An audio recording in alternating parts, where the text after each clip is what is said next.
Sometimes the smallest object in a room full of millionaires carries the heaviest memory.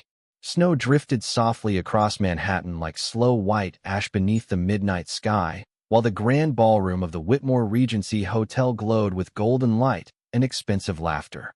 Crystal chandeliers shimmered above hundreds of guests dressed in black tuxedos and diamond-covered gowns.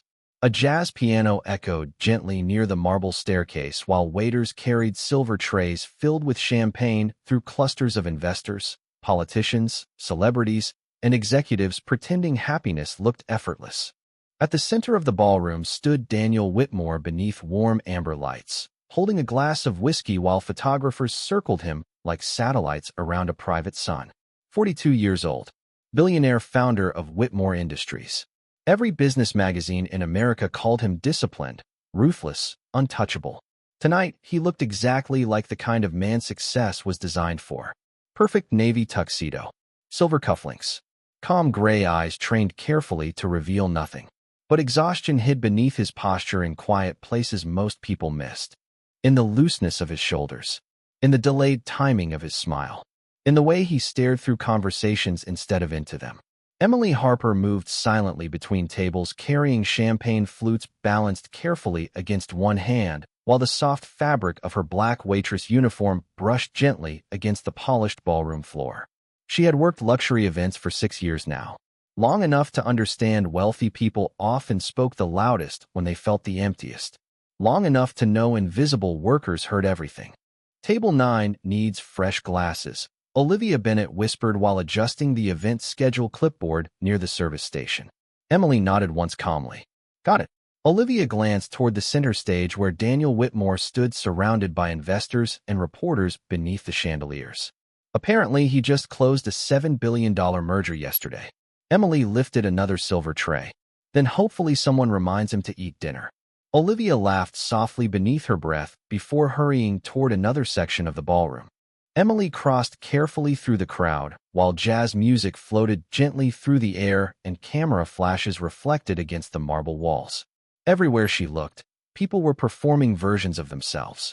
Powerful men laughing too loudly, women smiling without warmth, investors complimenting each other while calculating advantage behind their eyes. Luxury always looked beautiful from a distance. Up close, it mostly looked tired. Near the ballroom windows overlooking snowy Fifth Avenue, Emily carefully replaced empty champagne glasses beside a table of executives discussing stock prices and private jets. One older man barely glanced at her while handing over his empty glass. Another bourbon. Emily nodded politely. Right away, as she reached across the table, the sleeve of her uniform shifted slightly. The silver watch on her wrist caught the chandelier light for only one brief second. Old. Scratched. Modest compared to the watches surrounding it tonight, but carefully maintained. Daniel Whitmore stopped speaking mid-sentence across the ballroom. His gray eyes locked instantly onto the watch. The entire room seemed to blur around him for one impossible moment. Jazz music continued. Glasses clinked softly. Investors laughed nearby. Yet Daniel no longer heard any of it clearly, because the silver watch resting quietly on the waitress's wrist looked painfully familiar. Emily noticed his attention immediately, but lowered her sleeve calmly and continued serving drinks without reaction. Daniel stared after her across the ballroom, while one of his business partners frowned beside him. Daniel. He blinked once slowly. Sorry, what were you saying? The Tokyo acquisition numbers. But Daniel barely listened now. His attention drifted again toward the waitress moving silently through the crowd beneath golden chandelier light. Something about that watch pressed sharply against an old memory buried deep enough that he normally never allowed himself near it anymore. A memory filled with smoke, sirens, snow, and a man whose face he never properly saw. You all right? Another investor asked. Daniel adjusted the cuff of his tuxedo slightly. Fine. But he was not fine, because for the first time in years, his chest tightened with a feeling he could not immediately control. Recognition. Across the ballroom, Emily quietly placed fresh bourbon beside the older executive near the windows. Thank you, sweetheart, the man muttered absent-mindedly before returning to his conversation about market expansion. Emily simply nodded once and moved on. Invisible again. That was usually how she preferred it. Near the service station, Olivia glanced toward Daniel Whitmore, still staring across the ballroom. Why does the billionaire look like he just saw a ghost? Emily calmly stacked empty glasses onto a tray. Maybe rich people have ghosts too. Olivia laughed softly. Not funny. That man could buy half this city. Emily adjusted the silver watch gently against her wrist. And somehow he still looks lonely. Before Olivia could answer, applause suddenly erupted near the ballroom stage as the host announced Daniel Whitmore's upcoming speech celebrating the merger completion. Cameras turned instantly toward the billionaire while golden lights brightened across the stage area. Daniel stepped forward automatically beneath the chandeliers, accepting applause with practiced elegance. Yet, even while taking the microphone, his eyes searched the crowd again until they found Emily near the service station. The silver watch glimmered softly beneath the ballroom lights. Daniel's expression shifted almost invisibly after seeing it again. Then slowly, while hundreds of wealthy guests waited for his speech beneath crystal chandeliers and falling snow beyond the windows, Daniel Whitmore completely lost his train of thought for the first time in public in nearly 15 years. The applause inside the Whitmore Regency Ballroom slowly faded into confused silence after Daniel Whitmore stopped speaking mid-sentence beneath the crystal chandeliers.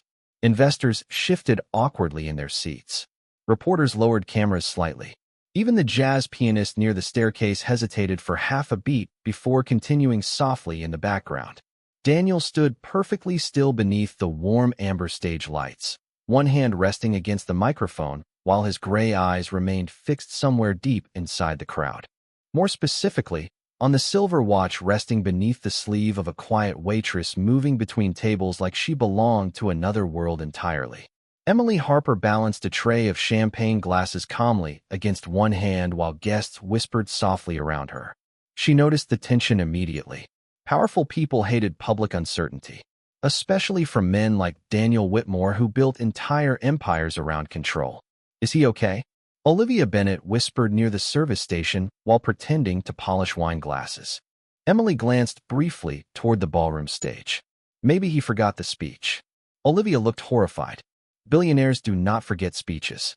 Emily adjusted another champagne flute onto the tray. Then maybe he remembered something worse. Near the front tables, one older executive leaned toward another. What just happened? The second man shrugged slightly.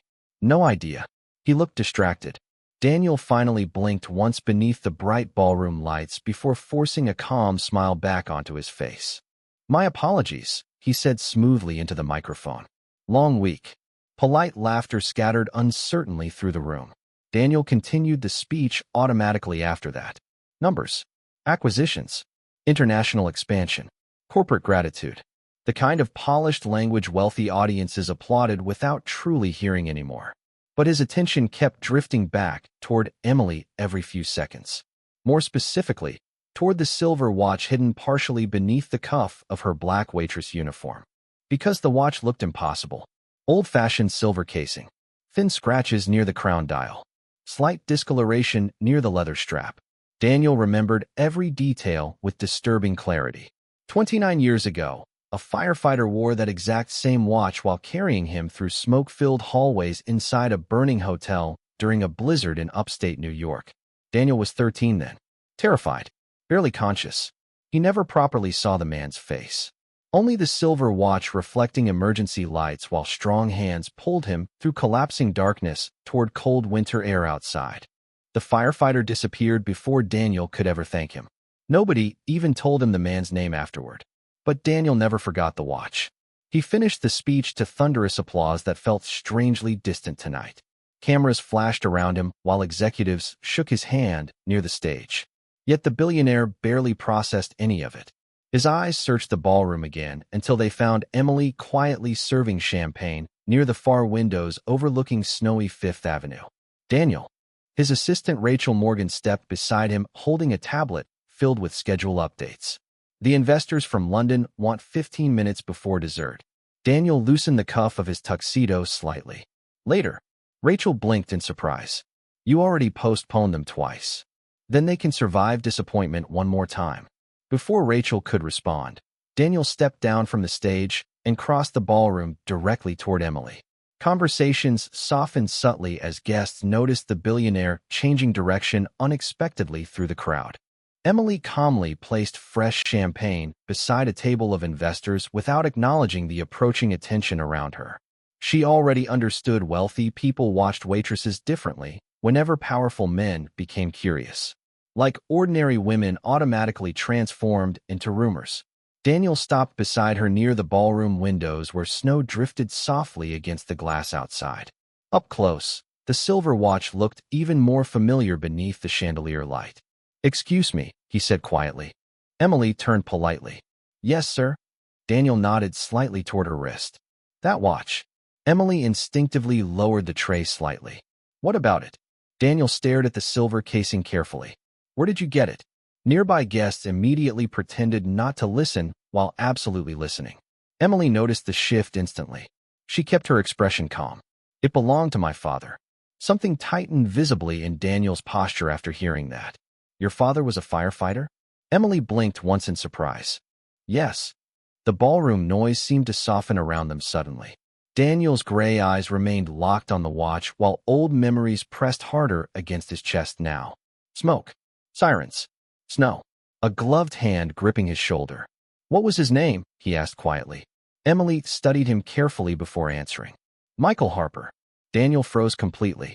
Because somewhere deep beneath years of billionaire discipline and emotional control, the name hit him like a forgotten door suddenly opening after decades locked shut. Michael Harper.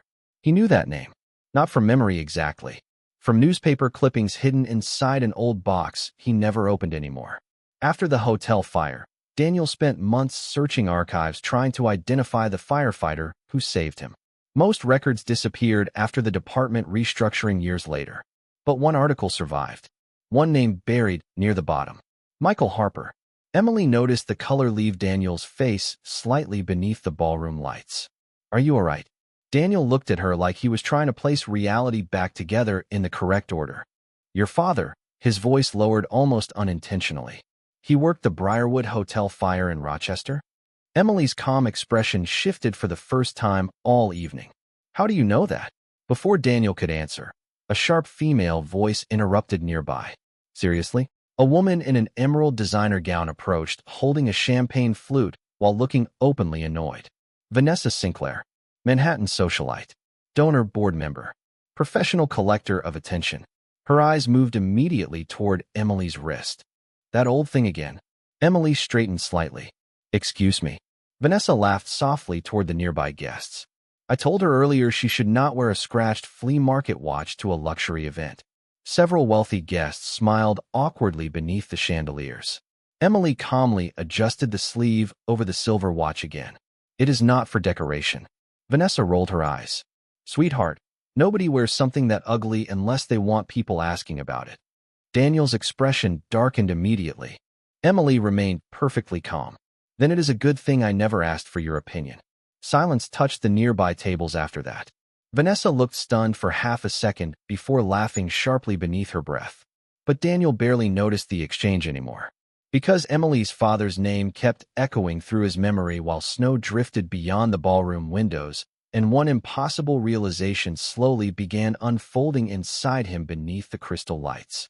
The warmth inside the Whitmore Regency ballroom suddenly felt artificial after Daniel Whitmore heard the name Michael Harper spoken aloud beneath the chandeliers. Jazz music continued floating softly through the crowded room, while snow drifted beyond the towering windows overlooking Manhattan. But something inside Daniel had already shifted too deeply to ignore. Emily Harper stood calmly beside the ballroom windows holding a silver tray of champagne glasses, while Vanessa Sinclair watched her with the smug impatience wealthy people often reserved for workers they considered invisible. "Honestly," Vanessa muttered while adjusting the diamond bracelet around her wrist, "I do not understand why hotel staff insist on bringing personal drama into luxury events." Emily kept her expression calm. "It is just a watch." Vanessa laughed softly beneath her breath. "No, it is a performance." Daniel finally looked sharply toward Vanessa for the first time since the conversation began. "That is enough." The socialite blinked in surprise. "Excuse me." Daniel's voice remained quiet but colder now. "I said enough." Nearby guests immediately pretended not to listen while absolutely listening to every word beneath the chandelier glow. Vanessa forced a small laugh to recover gracefully. Daniel, I was joking. But Daniel no longer cared about Manhattan politeness tonight. His attention stayed fixed on Emily and the silver watch hidden partially beneath her sleeve. Because the more he looked at it, the stronger the memory became. Snow outside a burning hotel. A firefighter kneeling beside him through thick smoke. A silver watch catching flashing emergency lights while a steady voice kept repeating the same sentence over and over. Stay awake, kid. Stay awake. Daniel remembered the voice now. Low, calm, protective. Emily carefully placed fresh champagne onto a nearby table without reacting to the tension spreading around her. She spent years learning how to survive wealthy rooms. Stay polite. Stay quiet. Never give rich people a reason to turn your life into their entertainment. But Daniel Whitmore was staring at her now with something she did not expect from powerful men. Not arrogance. Not curiosity. Recognition. Miss Harper, he said carefully. Can we talk privately for a moment? Vanessa nearly choked on her champagne. Several nearby investors exchanged stunned glances immediately. Emily hesitated briefly before answering. I still have tables to cover. Daniel looked toward Olivia Bennett near the service station. Can someone else handle them for 10 minutes? Olivia nodded, so quickly she nearly dropped the tray in her hands. Absolutely. Emily noticed the attention shifting around the ballroom instantly. Wealthy guests whispered softly behind raised champagne glasses while reporters subtly adjusted camera angles toward them. She hated becoming visible in places like this. Daniel gestured politely toward a quieter hallway leading away from the ballroom toward the hotel's winter terrace lounge. Emily followed reluctantly beneath soft golden lighting while the sounds of jazz and conversation faded slowly behind them. The hallway smelled faintly of cedarwood and expensive cologne. Snow pressed gently against the tall glass windows overlooking Fifth Avenue while the city lights below shimmered silver through the storm. Daniel stopped near the terrace entrance and looked directly at Emily for several seconds before speaking again. Your father worked for the Rochester Fire Department? Emily folded her hands lightly in front of her black waitress uniform. Engine Company 12. Daniel lowered his eyes briefly. I knew it. Emily frowned slightly. Knew what? Daniel leaned against the marble window frame while memories pressed harder against him now. When I was 13 years old, I got trapped inside the Briarwood Hotel fire during a school charity event. Emily's expression shifted almost invisibly. Daniel continued quietly. A firefighter carried me out before the upper floor collapsed. Emily stared at him carefully beneath the warm hallway lights. You were there? Daniel nodded once. I never saw his face clearly. His eyes moved slowly toward the silver watch again. But I remembered the watch. Silence settled softly between them while snow drifted beyond the windows outside. Emily instinctively touched the silver watch against her wrist like something suddenly fragile. My father died 3 months after that fire, she said quietly. Daniel looked up immediately. I am sorry. Emily gave a faint shrug. I was 8. Her voice stayed calm, but sadness lived quietly beneath every word. Most of my memories of him feel borrowed now. Daniel stared at her in silence. Because suddenly the ballroom downstairs felt impossibly far away from this hallway, filled with winter light and old grief. He used to wear that watch every day? Emily nodded. My mother gave it to him before they got married. Her fingers brushed gently across the scratched silver casing. It stopped working the day he died. Daniel felt something tighten painfully inside his chest after hearing that. For years he built skyscrapers, corporations, private foundations, and investment empires trying to outrun memories he never fully understood. Yet tonight, standing beside a quiet waitress wearing her father's broken watch, those memories suddenly returned clearer than they had in decades. Your father saved my life, he said softly. Emily blinked once slowly. Are you sure? Daniel looked directly at her beneath the soft amber hallway lights. I have never been more sure about anything. Before Emily could answer, laughter suddenly echoed from the ballroom entrance nearby. Vanessa Sinclair appeared again beside 2 wealthy socialites wrapped in designer coats. The moment she noticed Daniel and Emily standing alone together, her expression sharpened immediately. Wow, Vanessa said with a thin smile. I leave for 5 minutes and the waitress already has private meetings with the billionaire. One of the women beside her laughed awkwardly. Emily lowered her eyes briefly, already familiar with this kind of humiliation. But Daniel's expression darkened instantly. Vanessa. His voice carried warning now. The socialite folded her arms dramatically. What? We are all thinking it. Her eyes moved toward Emily's silver watch again. Honestly, that old thing probably belongs in a pawn shop, not a luxury gala. Silence hit the hallway immediately. Snow drifted softly outside while the city lights shimmered below them through the glass. Emily remained perfectly still. But Daniel looked at the watch differently now. Not old. Not cheap. Sacred. And for the first time in nearly 30 years, Daniel Whitmore suddenly realized the most valuable thing in the entire hotel tonight was not hanging around anyone's neck or locked inside investment accounts. It was resting quietly on the wrist of a waitress whose father once walked through fire carrying a frightened 13-year-old boy toward life. The hallway outside the Whitmore Regency Ballroom fell into an uneasy silence after Vanessa Sinclair mocked the silver watch resting on Emily Harper's wrist. Snow pressed softly against the towering glass windows while warm amber lights reflected across polished marble floors and expensive winter coats. Somewhere behind them, jazz music continued drifting from the ballroom like distant elegance trying desperately to ignore something real happening nearby. Emily stood calmly beside the terrace entrance with one hand lightly resting against the silver tray she still carried from the reception floor. Daniel Whitmore remained beside her, his gray eyes fixed on the scratched old watch with growing certainty that refused to leave him alone now.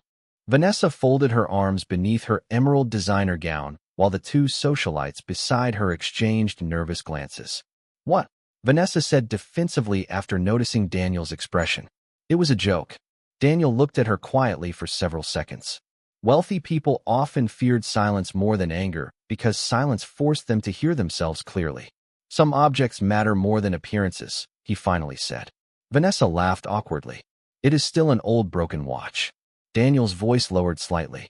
That watch belonged to the man who saved my life. The hallway became completely still after that. Even the distant ballroom music suddenly sounded smaller beneath the weight of the sentence. Vanessa blinked rapidly, clearly unsure how to recover gracefully from humiliating herself in front of Manhattan's most powerful billionaire. One of the socialites beside her quietly looked away. Emily lowered her eyes instinctively toward the watch beneath her sleeve while cold winter light reflected softly against the silver casing. Daniel continued staring at it like the object itself carried 30 years of unfinished memory inside it. Vanessa forced a stiff smile. Well, she adjusted the diamond bracelet around her wrist nervously. I obviously did not know that. Daniel's expression remained calm, but distant now. That is usually the problem when people judge things too quickly. Vanessa quietly excused herself moments later with the fragile dignity of someone realizing the room no longer belonged to her. The socialites disappeared behind her toward the ballroom, while their heels echoed softly against the marble hallway floor. Silence returned once they were gone. Emily exhaled slowly beneath her breath. You did not have to defend me. Daniel looked toward her immediately. Yes. His voice stayed quiet. I did. Snow drifted gently outside while yellow taxi lights moved below them through Manhattan's winter streets. Emily studied Daniel carefully now. Earlier tonight, he looked like every other billionaire she served at luxury events. Controlled, detached, polished. But standing here beneath the warm terrace lights, he suddenly looked older somehow. Less armored. You really remember my father? She asked softly. Daniel nodded once without hesitation. I remember enough. He glanced again toward the watch. That night stayed with me longer than I ever admitted. Emily leaned lightly against the marble railing beside the window. My mother used to say he could never walk past danger without helping someone. Daniel almost smiled faintly beneath the sadness crossing his face. That sounds right. For a moment, neither of them spoke. The city lights below shimmered through the falling snow while distant jazz piano echoed softly from the ballroom behind them. Emily noticed Daniel loosening the cuffs of his tuxedo slightly, as though expensive fabric suddenly felt uncomfortable against his skin. Do you ever think about him? Daniel asked carefully. Emily gave a small nod, mostly in quiet moments. Her fingers brushed gently across the silver watch. When I hear old fire truck sirens. When it snows like this. Sometimes when I see fathers teaching their daughters small things nobody else notices. Daniel lowered his eyes briefly. I should have found him. Emily frowned slightly. What? Daniel leaned against the marble window frame beside her. After the fire. I tried searching records for months. His voice softened beneath the warm hallway lighting. But my family moved us away after everything happened. Lawyers handled insurance settlements. My father buried himself in business. He paused briefly. Eventually, everyone stopped talking about the firefighter except me. Emily listened quietly. Daniel continued looking out toward the snowy Manhattan skyline. I never forgot him, though. His jaw tightened slightly. Not once. The honesty in his voice surprised her. Powerful men usually spoke carefully, like every sentence passed through attorneys before reaching the world. But tonight Daniel sounded different. Almost like the 13-year-old boy from the fire still existed somewhere beneath the billionaire reputation. Suddenly Rachel Morgan appeared at the end of the hallway carrying Daniel's tablet and schedule folder. She slowed immediately after noticing the private conversation near the terrace windows. Sorry, she said carefully. The Tokyo investors are asking again about the signing dinner. Daniel barely looked away from Emily. Cancel it. Rachel stared at him in disbelief. Daniel, there are 40 executives waiting upstairs. Then they can wait until tomorrow.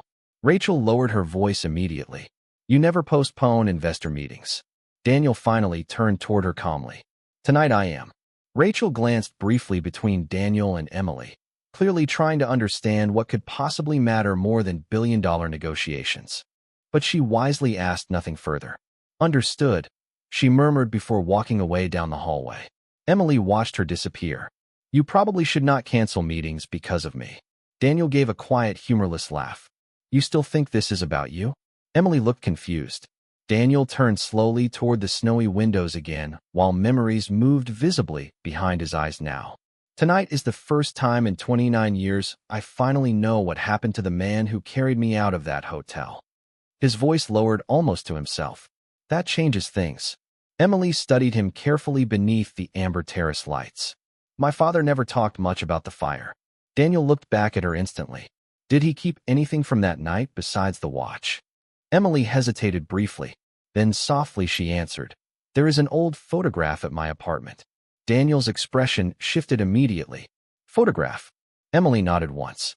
My father kept it inside a wooden box with newspaper clippings. She frowned slightly while trying to remember. There was a teenage boy standing beside an ambulance wrapped in a firefighter jacket. Daniel stopped breathing for half a second. Snow continued drifting silently outside, while the jazz piano faded into another slow melody behind them. Emily looked directly at him beneath the warm hallway light. I think that boy might have been you. For several seconds, neither Emily Harper nor Daniel Whitmore moved beneath the warm terrace lights after she mentioned the old photograph hidden inside her apartment. Snow drifted softly beyond the towering hotel windows while Manhattan shimmered below them in silver and gold reflections. Somewhere deeper inside the ballroom, wealthy guests continued drinking champagne beneath crystal chandeliers, completely unaware that the billionaire hosting the evening suddenly looked less interested in mergers than memories. Daniel stared at Emily carefully. You still have the photograph? Emily nodded once. My mother kept everything after my father died. Her fingers brushed gently across the silver watch resting beneath her sleeve. Boxes, newspaper articles, old letters. Daniel lowered his eyes briefly while emotion tightened quietly across his expression. I spent years trying to remember his face. Emily looked at him softly. Maybe he wanted you to remember something else instead. Daniel frowned slightly. What do you mean? Emily glanced toward the snowfall outside the glass. My father always said people forget words, but they remember how someone made them feel when they were afraid. Silence settled gently between them after that. Daniel leaned one hand against the marble window frame, while memories slowly resurfaced more clearly now than they had in decades. He remembered smoke filling long hallways, sirens screaming through the night, snow hitting his face after the rescue like frozen rain. But more than anything else, he remembered the strange calmness in the firefighter's voice while everything else around them felt chaotic. Stay awake, kid. Daniel could hear it perfectly now. Calm, steady, human. Emily studied him carefully beneath the amber lighting. You really never found out who he was?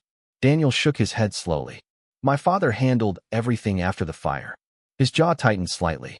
Insurance settlements. Lawyers. Relocation. He gave a humorless smile. Wealthy families solve trauma by burying it under schedules and business meetings. Emily looked toward the ballroom entrance where expensive laughter occasionally echoed through the hallway. Does it work? Daniel followed her gaze. Only until something reminds you. Before either of them could continue, Olivia Bennett suddenly rushed into the hallway carrying 2 empty champagne trays. She stopped immediately after noticing the emotional atmosphere near the terrace windows. Sorry, she said awkwardly. I did not mean to interrupt. Emily straightened slightly. What happened? Olivia glanced toward the ballroom nervously. Some financial reporter recognized you from the hallway conversation earlier. Emily blinked. Me? Olivia nodded quickly. Now people are asking questions about the firefighter story. Daniel's expression hardened immediately. Who leaked it?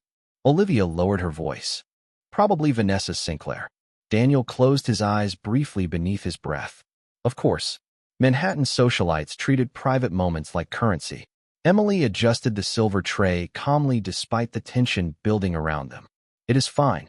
Daniel looked at her sharply. No, it is not. His voice lowered carefully. You did not ask to become part of tonight's entertainment. Emily almost smiled sadly. Rich people usually decide that part without asking. The sentence hit Daniel harder than she intended. Because standing beside her now, he suddenly saw the entire evening differently. The ballroom downstairs full of luxury and applause. The investors chasing signatures. The reporters waiting for scandal. The socialites treating human stories like conversation pieces beside champagne towers. And Emily moving quietly through all of it carrying dignity, without ever demanding attention from anyone. Rachel Morgan returned again from the ballroom entrance. This time her expression looked more serious. Daniel. He turned toward her. What now? Rachel hesitated carefully. The press downstairs found archived fire department records online. Daniel's eyes narrowed slightly. Rachel swallowed softly. Michael Harper received a civilian bravery medal after the Briarwood fire. Emily looked genuinely surprised. What? Rachel nodded. There are already articles being reposted online tonight. Daniel stared silently toward the snowy city skyline while the weight of that realization settled across him. Michael Harper spent decades forgotten by almost everyone except his family. Yet tonight Manhattan's elite suddenly rediscovered him because his daughter happened to wear his old watch into the right ballroom. Emily lowered her eyes quietly. My father never mentioned any medal. Daniel looked toward her immediately. That sounds exactly like the man I remember. Olivia glanced nervously toward the ballroom. There are people asking if the firefighter story is true. Emily instinctively stepped backward slightly. I should get back to work. Daniel frowned. Emily. She shook her head softly. Please. Her voice stayed polite, but fragile now beneath the calm surface.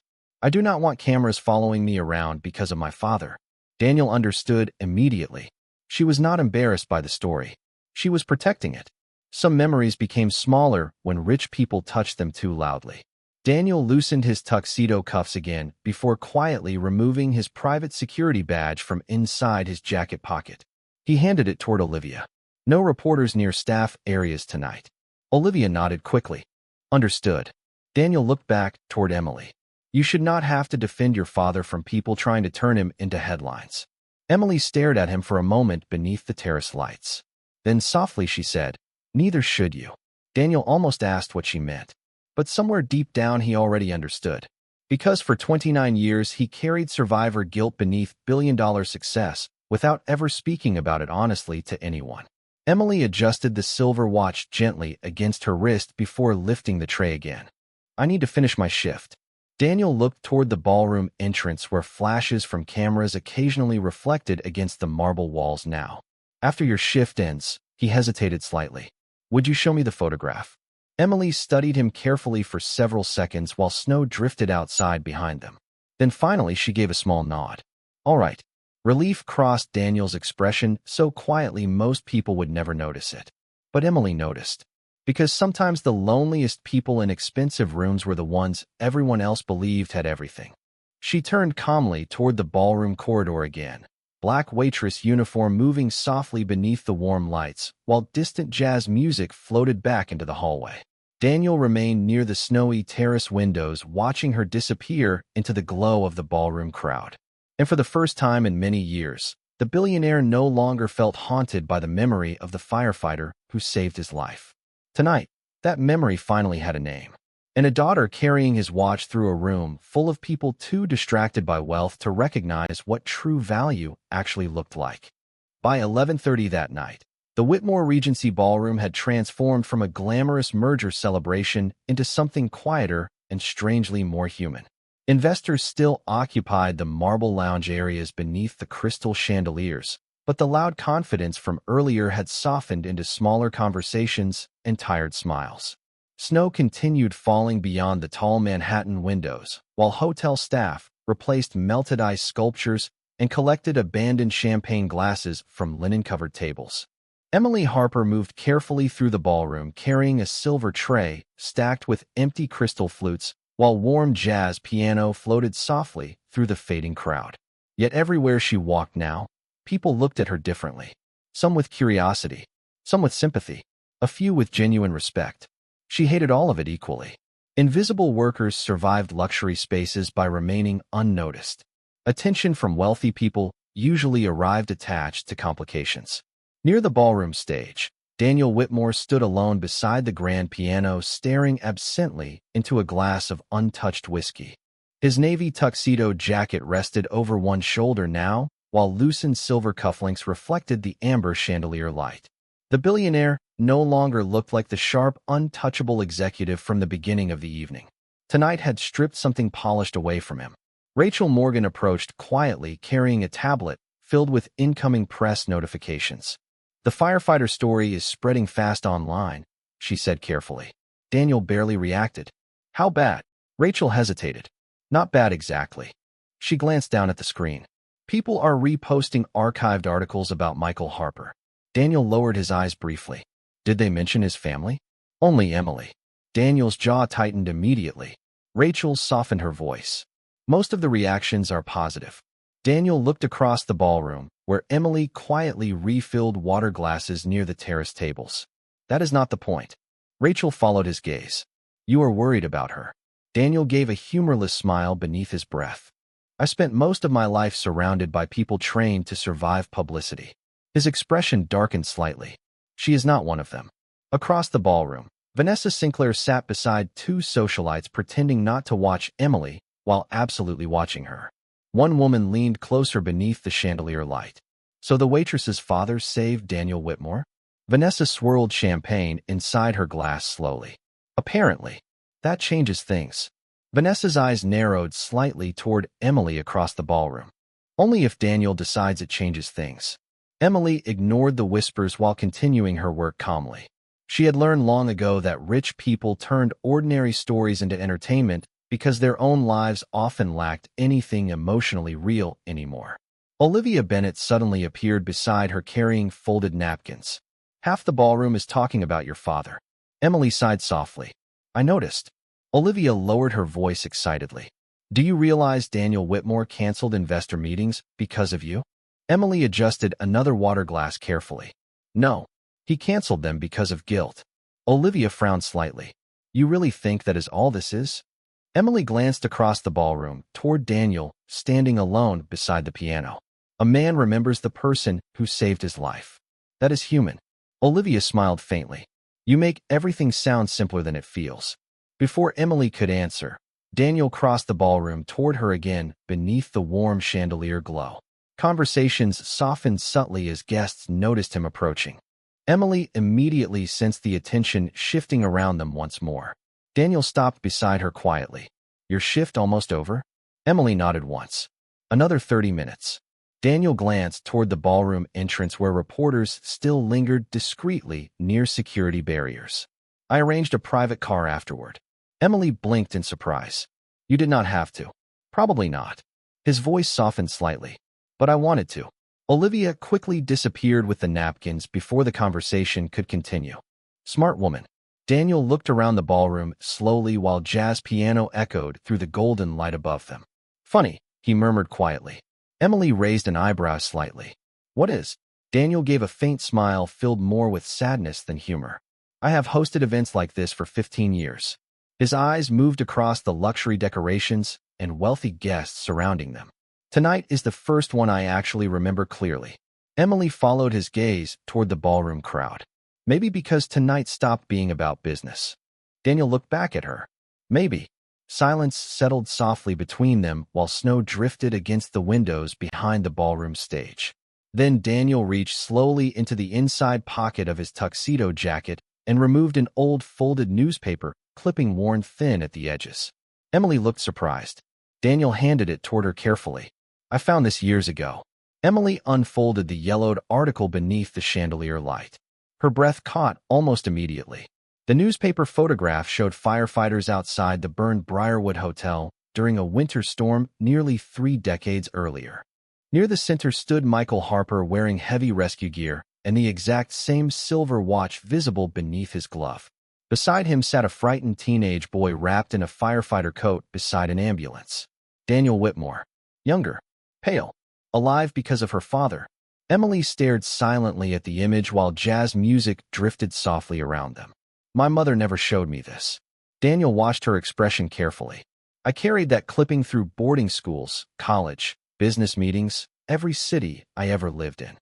His voice lowered almost to himself. Because I never wanted to forget the man who walked back into that building for me. Emily gently touched the edge of the photograph with trembling fingertips.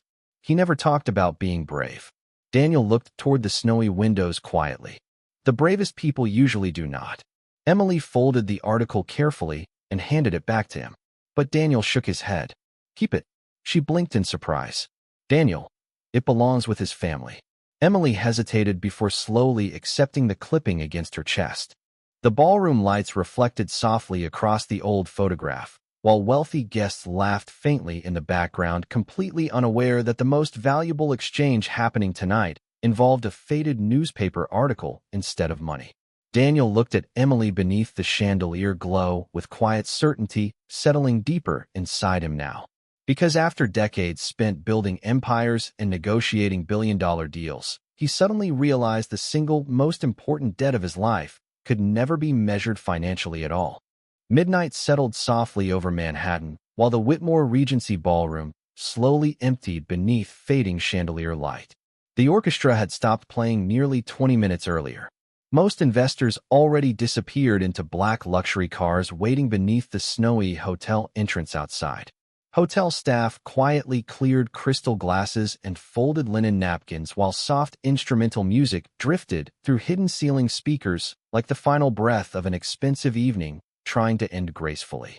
Emily Harper removed the silver serving tray from her arm and placed it carefully onto the service station counter near the ballroom kitchen entrance.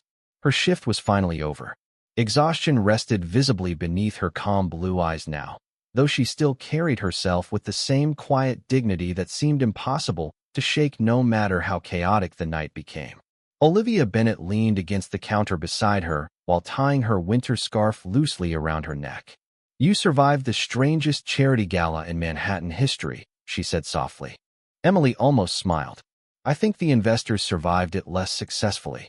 Olivia laughed beneath her breath before her expression softened again. Are you all right?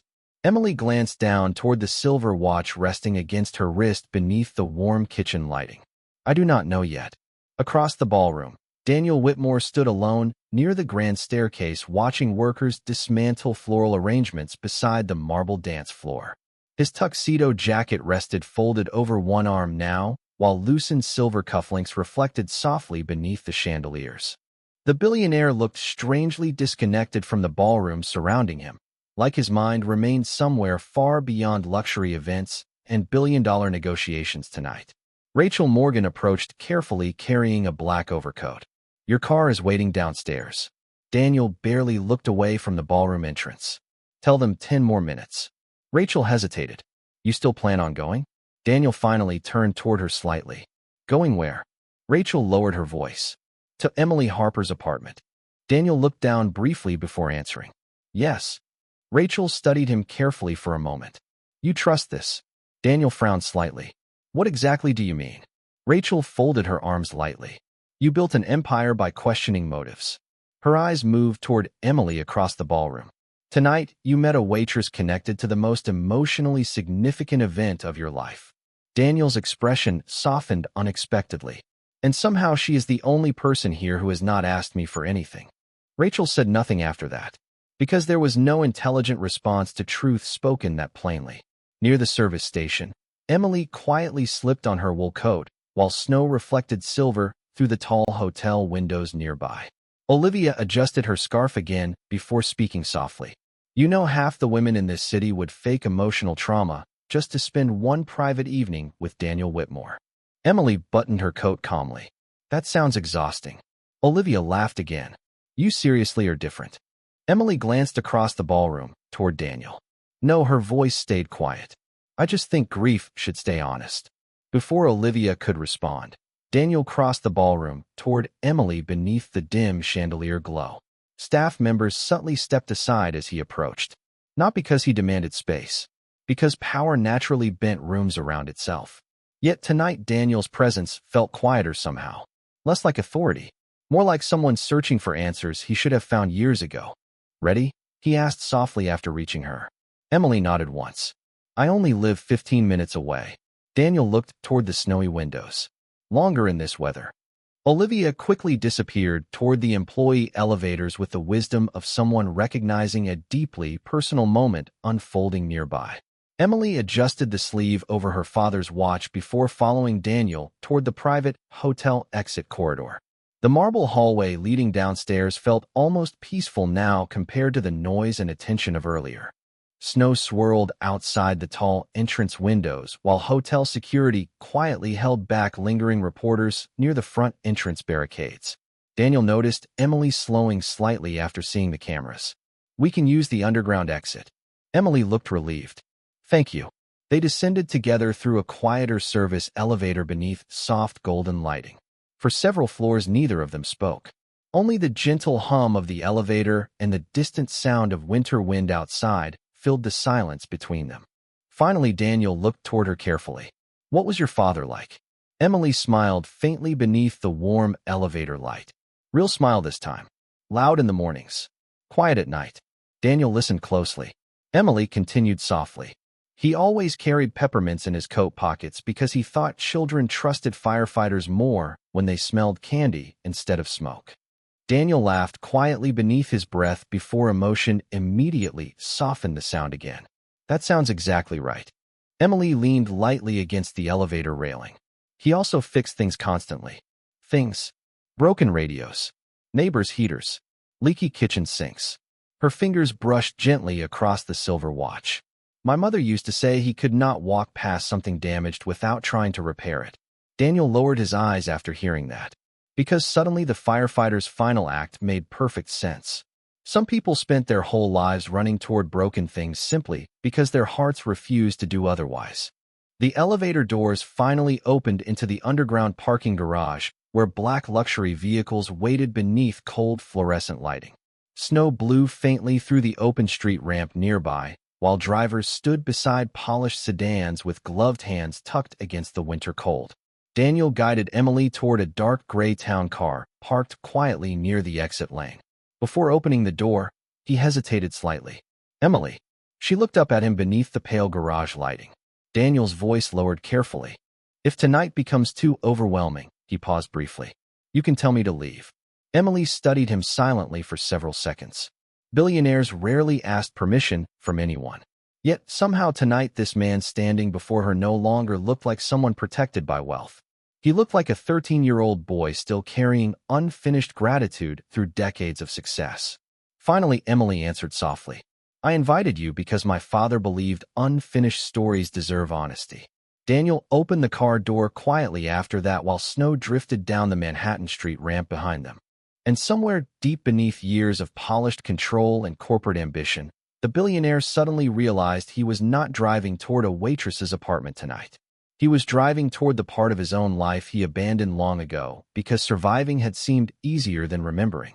Snow covered the Manhattan streets in soft white silence while Daniel Whitmore's town car moved slowly through the sleeping city beneath glowing traffic lights and blurred reflections from luxury storefronts.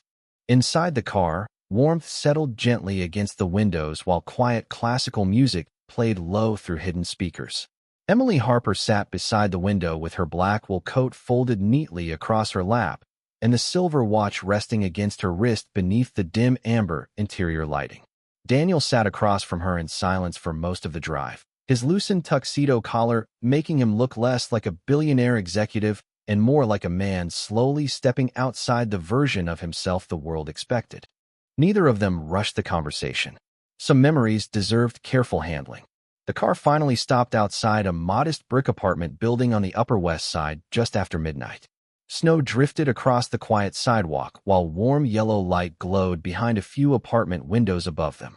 No photographers, no investors, no crystal chandeliers, just ordinary winter stillness. Daniel stepped out first and held the car door open for Emily while cold air wrapped around them softly. She looked slightly embarrassed by the simplicity of the building compared to the luxury world he came from. Daniel noticed immediately. "It feels peaceful here," he said quietly before she could apologize for anything. Emily studied him for a second as if trying to decide whether he genuinely meant it. Then she nodded once and led him upstairs through narrow hallways scented faintly with old wood and radiator heat. Apartment 4B looked exactly like someone lived there instead of merely decorating it for guests. Warm lamps, books stacked beside the couch, a knitted blanket folded carefully near the window, framed photographs covering one wall beside a small piano with chipped ivory keys. Daniel stopped just inside the doorway while Emily quietly removed her coat. "You play?" he asked, nodding toward the piano. Emily smiled faintly. "Badly." Daniel looked around the apartment slowly. Nothing expensive, nothing performative. Yet somehow the space carried more warmth than penthouses he spent millions designing over the years. Emily moved toward the kitchen area. "Tea." Daniel loosened his cufflinks fully now and set them carefully onto the small dining table. "Please." While water heated softly on the stove, Daniel wandered slowly toward the framed photographs lining the living room wall. Most showed ordinary moments. Birthday cakes, snowy sidewalks, family picnics. A younger Emily sitting on a firefighter's shoulders while laughing beneath summer sunlight. Daniel stopped breathing for half a second after seeing the man beside her in the photograph. Michael Harper, older than Daniel remembered from the fire. Broad shoulders, kind eyes, calm smile, and the silver watch clearly visible beneath his rolled-up sleeve. "That is him," Daniel whispered softly. Emily looked over from the kitchen doorway while steam curled upward from the kettle. "Yeah." Her voice carried quiet pride. "That was taken 2 years before he died."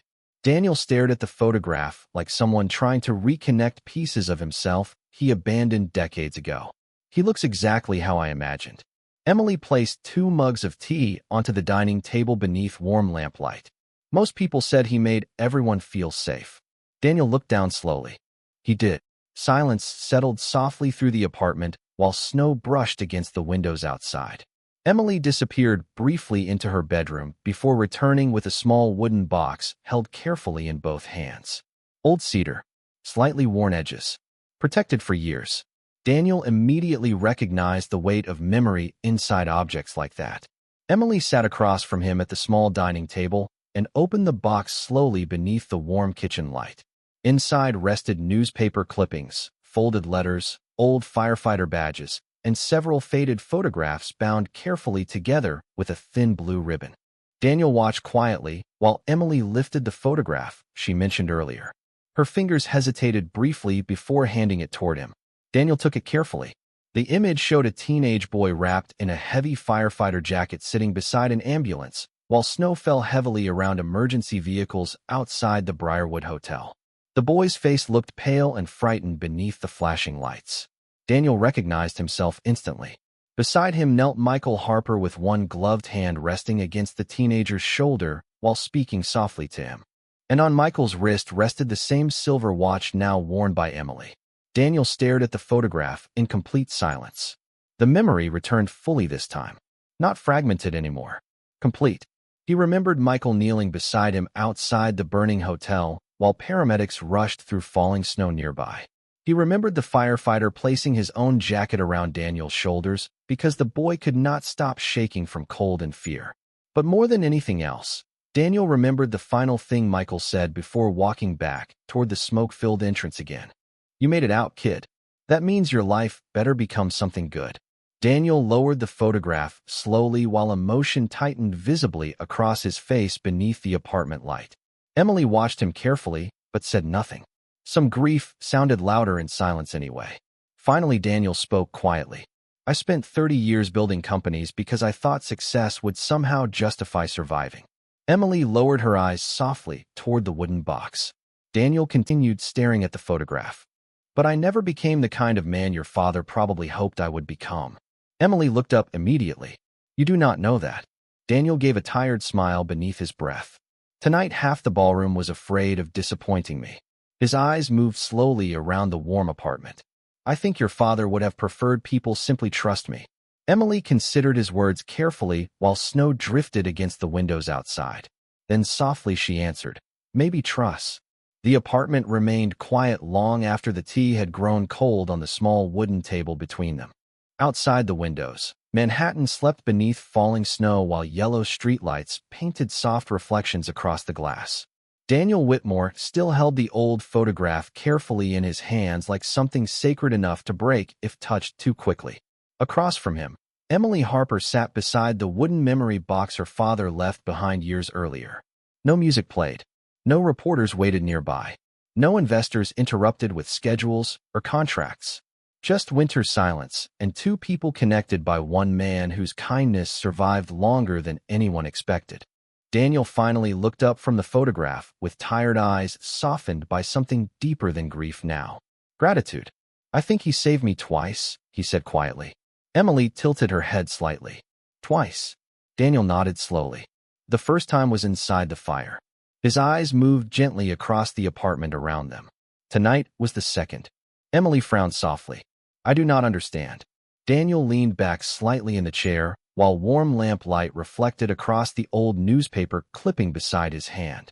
For years I convinced myself survival meant achievement. He gave a faint, humorless smile. So I built larger companies, bought taller buildings, collected awards. His voice lowered. But none of it ever made the guilt disappear.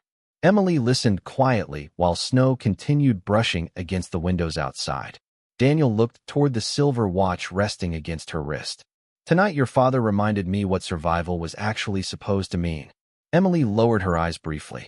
What was that? Daniel answered without hesitation this time. Becoming someone worth saving. Silence settled softly after that. The kind of silence that carried truth without needing decoration. Emily glanced toward the framed family photographs lining the apartment wall. My father used to say people reveal themselves by how they treat workers when nobody important is watching. Daniel almost smiled faintly. Then I probably failed his test years ago.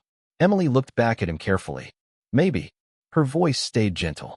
But people can change. Daniel studied her for several seconds beneath the warm apartment light. You really believe that? Emily shrugged softly. I work around wealthy people every day. A small tired smile crossed her face. If I stopped believing people could change, I would not survive those rooms. Daniel laughed quietly beneath his breath for the first time all evening. Real laugh this time. Small. Human. Emily stood slowly and carried the empty tea mugs toward the kitchen sink, while Daniel remained seated at the table, staring once more at the photograph of Michael Harper beside the ambulance nearly 3 decades ago. Finally, he spoke again. There is something I need to ask you. Emily turned slightly from the kitchen counter. What is it? Daniel hesitated longer this time. Not because he feared rejection. Because sincerity felt strangely unfamiliar after years spent negotiating everything. Tomorrow morning, Whitmore Industries is announcing a new public foundation honoring first responders. Emily blinked softly in surprise. Daniel continued quietly. I want it named after your father. The apartment fell completely still after that. Even the city noise outside seemed distant beneath the weight of the sentence. Emily slowly placed the tea mug down beside the sink. Daniel. He stood from the table now, hands resting loosely against the chair beneath the warm lamplight. Not because of publicity. His voice stayed calm and honest. And not because I owe your family charity. He glanced toward the photograph again. I owe him remembrance. Emily stared at him carefully, searching for performance in his expression. But there was none. No billionaire polish. No executive calculation. Just sincerity standing awkwardly in an expensive tuxedo inside a tiny apartment. You barely knew him, she whispered. Daniel shook his head slowly. Sometimes one moment is enough to understand who someone truly was. Emily looked down toward the silver watch on her wrist while emotion quietly tightened behind her eyes. He would not have wanted attention. Daniel nodded gently. Then we honor him quietly. Snow drifted heavier now beyond the windows, while soft radiator heat filled the apartment with warmth. Emily walked slowly back toward the table and looked at the old photograph once more. Her father smiling beside the frightened teenager he rescued. Neither of them knowing how far that moment would travel through time. If you do this, she said softly, do not turn him into a slogan. Daniel answered immediately, I will not. Emily studied him carefully for one final moment before giving a small nod. Then all right. Relief crossed Daniel's face so subtly most people would never notice it. But Emily noticed. Because she spent years learning how to recognize genuine emotion hidden beneath controlled people. Daniel carefully placed the photograph back inside the wooden memory box before looking around the apartment one last time. The old piano, the warm lamps, the family photographs, the silver watch. Ordinary things carrying extraordinary meaning simply because love had once touched them. He finally understood why this apartment felt more honest than any penthouse he ever owned. Nothing here existed to impress strangers. Emily walked him toward the apartment door while snow continued falling softly outside the hallway windows. Before leaving, Daniel paused beside the doorway and looked back toward her quietly. Thank you for showing me who he really was. Emily folded her arms gently against the cold draft slipping beneath the hallway door. Maybe he showed you himself. Daniel smiled faintly after hearing that. Then his eyes moved once more toward the silver watch resting against her wrist. You know, he said softly. All night people kept looking at that watch like it was old and broken. Emily glanced down at it carefully. It stopped working years ago. Daniel opened the apartment door slowly while winter air drifted softly through the hallway. No, he answered quietly. I think it has been keeping the right time this entire night. Emily stood silently in the warm apartment doorway while Daniel disappeared down the snowlit hallway beyond. And for the first time since her father died, the silver watch on her wrist no longer felt like a memory trapped in the past. It felt like proof that kindness never truly disappears. Sometimes it simply waits quietly through the years until the right person finally understands its value.